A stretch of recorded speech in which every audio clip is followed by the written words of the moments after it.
Est-ce que toutes ces déclarations autour de l'arbitrage, hein, que ce soit de la part des dirigeants, on a vu Mehdi Benatia, on a vu, Mais je pense que on a ça vu fait le mal. Longoria, on a vu De Zerbi, est-ce que ça peut pourrir la fin de saison de l'OM? Mais ça fait le mal, justement, jusqu'à maintenant, et en tout cas jusqu'à Auxerre, ça fait le mal des Marseillais, parce qu'ils se sont trop focalisés, pour moi, hein, vu de l'extérieur, trop focalisés sur les erreurs d'arbitrage. À Marseille, on parlait que des arbitres, le complot, le machin, le truc, et ils ne se sont plus recentrés sur leur propre jeu. Je regrette, mais ok, moi je trouve que dans ce management-là, c'est pas spécial aux Marseillais. Il y a beaucoup de managers qui se servent des arbitres comme fusibles pour protéger un petit peu dans leur management, leur groupe. C'est-à-dire que là, le match, honnêtement, s'il y a eu des mauvais sur le match, sur le terrain, contre Auxerre, s'il y a eu des mauvais, c'est pas l'arbitre, c'est les joueurs. Il y a 4-5 joueurs qui sont passés complètement à travers. Mais en disant, non, mais les gars, c'est l'arbitre, oh, on s'est fait voler et tout ça. Je ne mets pas dans mon management les joueurs à dos, je leur dis, je ne les mets pas devant leur cas de vérité parce que ça pourrait les mettre mal, ça pourrait ceci. Ne vous inquiétez pas. Maintenant, on arrête de parler de l'arbitre, on se reconcentre et tout ça. Et moi, je trouve que ça a été une erreur et ils sont sortis de leur match parce qu'à Marseille, tout est décuplé. On le connaît, le truc.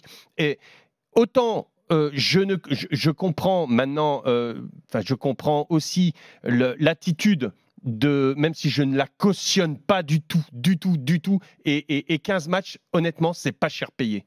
C'est pas parce que c'est l'OM, c'est pas parce que tout ça, le comportement est inadmissible.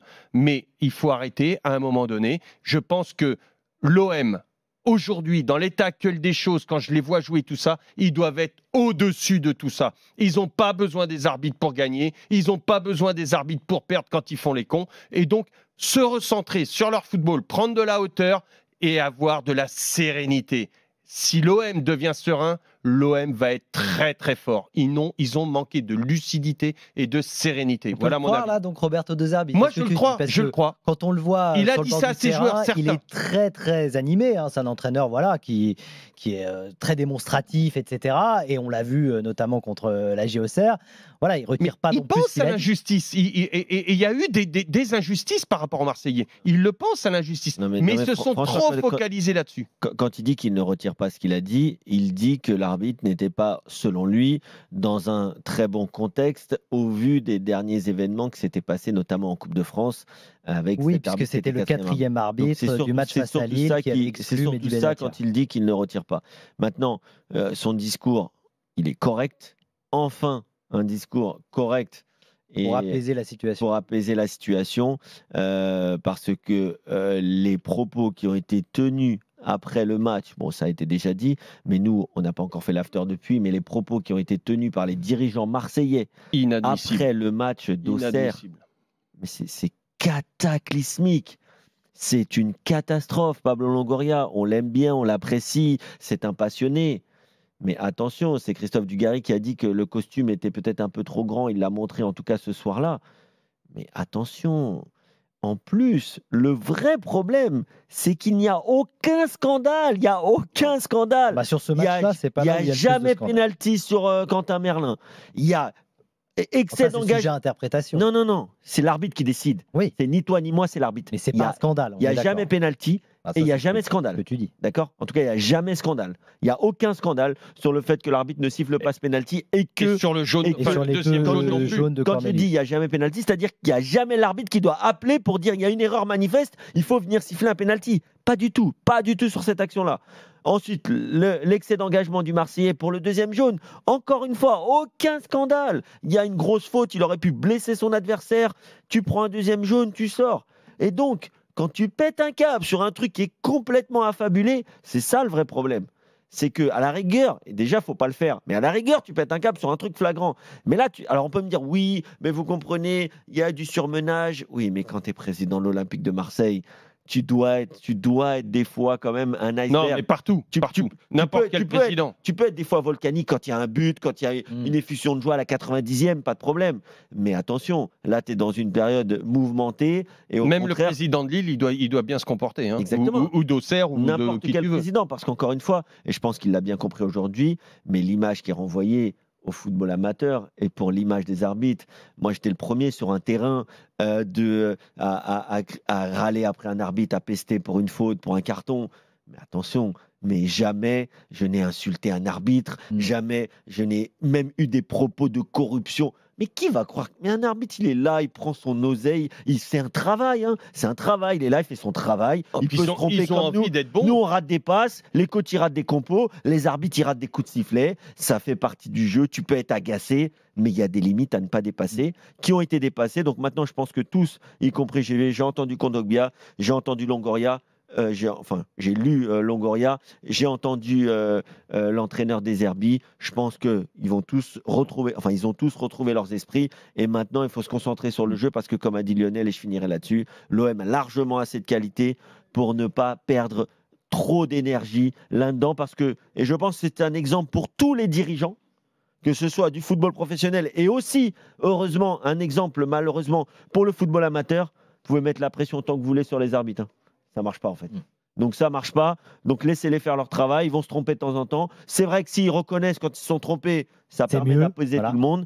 Et si c'est pas le cas pour l'instant, il va falloir faire avec. Oui, parce qu'on ça a besoin permet aussi d'éviter à ce que les dirigeants justement viennent comme ça sur la pelouse, dans les vestiaires. Alors ça, etc. ils n'ont pas le droit non plus. Il y a des règles, il y a des feuilles de match, il y a des feuilles de match officielles. Quand tu viens pour séparer, ça pourrait être des choses. Tu n'as pas le droit d'y aller. Je sais que tu n'as pas le droit, mais quand tu viens pour séparer, parce que tu viens calmer ton coach, à la rigueur, c'est des choses qui peuvent s'entendre. C'est sûr que si tu viens pour faire, non seulement tu n'as pas le droit, et puis en plus tu viens pour faire un truc répréhensible. Après, si tu es sanctionné, après, ça peut toujours être mal interprété. Ça m'est arrivé une fois, moi, sur le banc de touche. J'y suis allé pour séparer les gars. On a dit que j'étais venu pour mettre le bordel. Non, je disais à mes joueurs je prenais mes joueurs pour les enlever. Et alors, comme tu viens, ça fait un attroupement, ça fait ton adjoint qui vient, l'autre qui vient, tout ça. Et là, ça s'envenime. Donc, non, il faut laisser faire. Mais je pense que ça, ce qu'on a aujourd'hui, et moi, j'en profiterai, c'est un problème culturel. C'est-à-dire qu'on est tout le temps, depuis tout petit, et ça c'est dans les centres de formation, au lieu d'être aujourd'hui en duel, les joueurs contre les arbitres ou les arbitres contre les joueurs, le joueur, et ça c'est quelque chose que j'ai fait toute ma carrière, parce que je savais, mon frère était arbitre. Il a arbitré un match, il s'est fait démonter la gueule dans un match de R1 ou je sais pas quoi. Ils lui sont tombés à 10 dessus. Il n'avait pas fait de faute et tout ça. Ils étaient bon, voilà, c'était quelque chose d'horrible. Et depuis ce jour-là, je me suis dit, mais qu'est-ce que c'est que ce truc? Mais je dis, mais il n'est pas contre cette équipe-là, mon frère. Il n'est pas contre l'arbitre. Il n'est pas contre. Il vient pas pour se taper l'OM. Il vient pas pour se taper le PSG ou quoi. C'est un problème culturel. Les joueurs doivent être là aussi pour aider les arbitres. Et très souvent dans ma carrière, il y a des fois, il y avait corner. L'arbitre, il me regardait à la fin de ma carrière. Il savait que j'étais quelqu'un qui trichait pas. J'en ai joué. J'ai triché une ou deux fois. Par exemple, je l'ai touché, il me dit tu l'as touché, je dis oui, il y a corner. J'ai touché, ok, il y a un. Et les mecs, il y avait un respect. Et des fois, ils me disaient tu l'as touché, c'était un peu chaud à 0-0, tu l'as touché. Non, ok, 6 mètres. Bon, mais il y avait une petite connivence. Mais parce qu'après, tu joues. Mais c'est comme ça, le métier, il est comme ça. Mais surtout, je ne me mettais pas les arbitres à dos parce que je savais aussi que parce que j'avais des copains qui étaient arbitres, et qui m'ont dit, quand on a mangé ensemble, j'étais joueur, c'est arrivé dans un restaurant, qui m'a dit, il y avait l'arbitre et ses 2 adjoints, et il lui a dit, il a reçu un coup de téléphone, ah, il dit, mais t'arbitres qui? Ah ouais, celui-là, si tu peux te le taper, tape-toi-le. Il se passe les consignes. Il arbitrait un autre joueur, voilà, et c'était véridique. Ah ouais. Donc, mais si tu emmerdes, moi tu m'emmerdes, qu'est-ce que je vais faire? La première chose, je vais dire, ah bah ouais, c'est bien, bah tiens, je vais te laisser la balle, tu vas avoir tout pour toi. Tu m'emmerdes, j'ai le sifflet, je suis la police, qu'est-ce que je fais? Je vais siffler contre toi. La prochaine fois, tu m'emmerderas pas. Et c'est humain. Voilà, il faudrait qu'ils travaillent ensemble. Mais il faut travailler, c'est un spectacle. Les arbitres font partie du jeu. On l'a souvent répété. Oui, mais bien évidemment. Il faut quand même dire qu'on va prendre Willy après 32-16. Il y a de moins en moins d'arbitres dans le football en général. Parce que personne ne va faire ça. Notamment à cause de ce genre de polémiques qui sont en plus montées en épingle sur les réseaux sociaux ou même dans les médias. Et certains devraient faire très très attention quand même quand ils parlent des arbitres, en tout cas dans les médias, parce que sinon, Surtout que maintenant, tu Alors, ne peux plus plus le d'arbitre faire. pour Il y a la arbitrer, ça. VAR, il y a tout ça. Ils peuvent plus tricher. Personne ne peut tricher, sauf les joueurs qui peuvent tricher. Et le joueur qui veut tricher, pour moi, ils sont même gentils, les arbitres. Hein, parce qu'il y a des simulations et tout ça. Normalement, simulation de carton. Et il est 90%, ils ne le mettent pas. Willy est avec nous au 32-16 dans l'after. Salut Willy. Salut, bonsoir à tous. Supporter de Salut, Marseille. Willy. Salut, Willy. C'est ça, exactement. Tu voulais réagir à notre débat.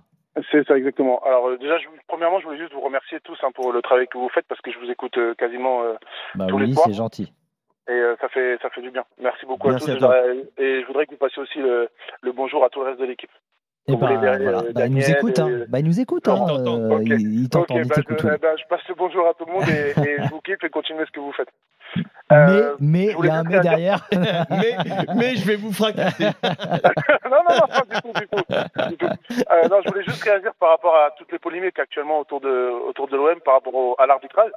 Et en fait, je trouve que l'attitude de Longoria, c'est inqualifiable. Je trouve qu'il n'aurait jamais dû se comporter de cette manière-là. Ça va pas aller dans le sens de notre club. Ça joue en notre défaveur. Et moi, je trouve que la forme elle est à chier, si je peux me permettre le terme.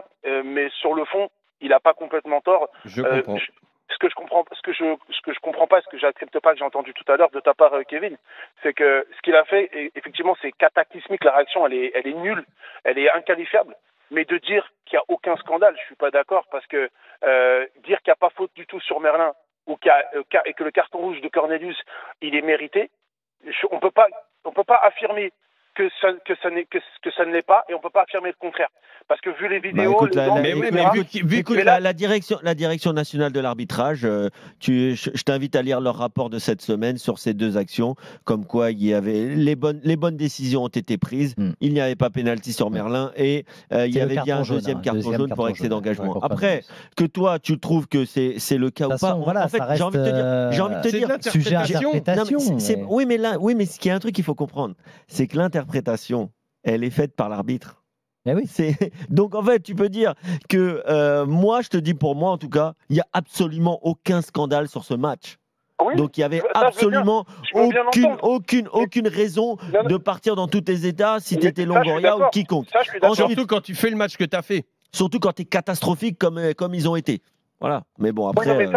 Mais ça, j'aimerais bien qu'on le précise quand même. C'est que quand il se passe ce qui se passe à ce moment-là, il n'y a que 1-0, les amis. Il n'y a que 1-0. Mais il y a 1-0, mais de quoi tu parles? Du penalty? Au moment où il donne le carton rouge c'est pour le Cornelius, le deuxième carton jaune, ouais, d'accord. Donc pour toi, ça vaut même pas un carton jaune. Ce qui lui met, ça vaut même pas un carton jaune. L'arbitrage. Pour moi, il n'y a même pas carton jaune. Alors moi, ce que j'apprécie maintenant, Kevin, c'est que tu me dises que pour toi, effectivement, il n'y a pas de scandale. Ça, c'est pour toi, c'est ton interprétation. Et on ne peut pas l'affirmer. C'est aussi l'interprétation du seul intéressé, du seul qui a le droit de le dire s'il y avait faute ou pas, c'est l'arbitre en l'occurrence. Et tous les arbitres ont dit la même chose. Tous les arbitres. Ça veut pas dire qu'il est infaillible. Ça veut pas dire qu'il est infaillible. Ah non, mais les arbitres font des erreurs, Willy, on est bien d'accord. Mais ce que je vais accepter d'ailleurs. Ce que j'essaie de t'expliquer, Willy, c'est que tu peux penser que pour toi, il pouvait ne pas y avoir carton. Mais en l'occurrence, l'arbitre, il siffle faute, il siffle carton, il siffle pas penalty. Et 95% des arbitres qui parlent de cette action après le match, ils te disent qu'il avait raison. Donc c'est pas, des fois ils t'ont dit, ah bah Singo il doit prendre rouge contre Donnarumma. Merci, on l'avait tous vu, mais ils l'ont dit quand même. 95% des arbitres vont le suivre. Et je te dis 95 pour pas dire 100, mais bon. Mais quel arbitre va déjuger? Non mais ils le disent des fois. Quand des fois ils le disent. Pour Singo à Monaco, Willy. Les gars, il faut être lucide. Singo à Monaco, on a tous vu que l'arbitre s'est trompé, que l'arbitre vidéo aurait dû l'appeler, que la faute sur Donnarumma, c'était un jeu dangereux, même s'il était involontaire, et qu'après le rouge qu'il avait donné à Harit, il devait donner un rouge à Singo. Eh bien, on l'a tous vu. Eh bien, la direction nationale de l'arbitrage l'a vu aussi et l'a dit. C'est toujours pareil. Quand il y a plus de transparence, c'est plus clair pour aussi. Moi, pour moi, Willy, juste pour terminer comme ça, il n'y a eu qu'une seule faute d'arbitrage et elle n'est pas due à l'arbitre. C'était de remettre Monsieur Stinat à Auxerre après les problèmes qu'il avait Mais eu ça, juste c'est avant. évident. Pour Ça, moi, c'est c'est la évident. Bah, seule faute qu'il y a eu, forcément, mais on Lionel. peut pas. On peut ne pas être d'accord moi, avec oui. ça. Mais tu sais que On j'ai peut ne connu pas ça, être j'ai d'accord avec connu ça. mon entraîneur. On peut aussi estimer que c'est pas justement aux Exactement, arbitres bah, bien sûr. de Ah, subir tu les la mets pas. pression d'un Le club. but, Sinon, c'est de c'est créer au club aussi de un choisir contexte. son arbitre. Ouais. Là, par exemple, Non, les mais il y a un Marseillais sont très contexte. contents, c'est Stéphanie Frappard. Donc, ok, Stéphanie Frappard a été Ouais, validée Non, mais il y a un par contexte l'Olympique aussi. de Marseille Il y a parce un qu'elle va jouer contexte contre, pour moi qui contre fait que tout le monde ne peut pas exercer. Tu sais que les Marseillais n'étaient pas contents de Mais tu l'arbitre. rentres dans un L'arbitre pouvait ne pas engrenage. être. Tu rentres dans un engrenage. Mais il y en a Lionel. plein bien des sûr. arbitres. Il y en a plein des arbitres. Et ça, c'est quelque chose que j'ai connu tout le long Non, de non, ma mais ça veut carrière. dire quoi? Ça veut dire que C'est- M. Sinat, il arbitre plus l'OM? Non, ça veut dire que au lendemain, c'est-à-dire là, c'est dans les 15 jours. C'était très chaud, c'était encore tout comme ça. Non, ça veut dire que là, ouf, laissons retomber, soyons plus intelligents, laissons retomber le truc. J'ai personnellement eu un entraîneur qui a parfois donné des coups de fil pour dire non, attendez, arrêtez, à chaque fois, avec lui, ça se passe mal. Bah, comme par hasard, il y avait un changement d'arbitre. Parce qu'il y avait des arguments qui n'étaient pas. Bon. Tu pouvais les entendre. En tout cas, Stéphanie Frappard a été désignée pour arbitrer le match Marseille-Nantes. Très Ça bien. sera dimanche 20h45. Très bien. Tout le monde visiblement est content. Juste vous préciser que sur cette rencontre, il n'y aura pas de supporters nantais pour la rencontre face à l'Olympique de Marseille.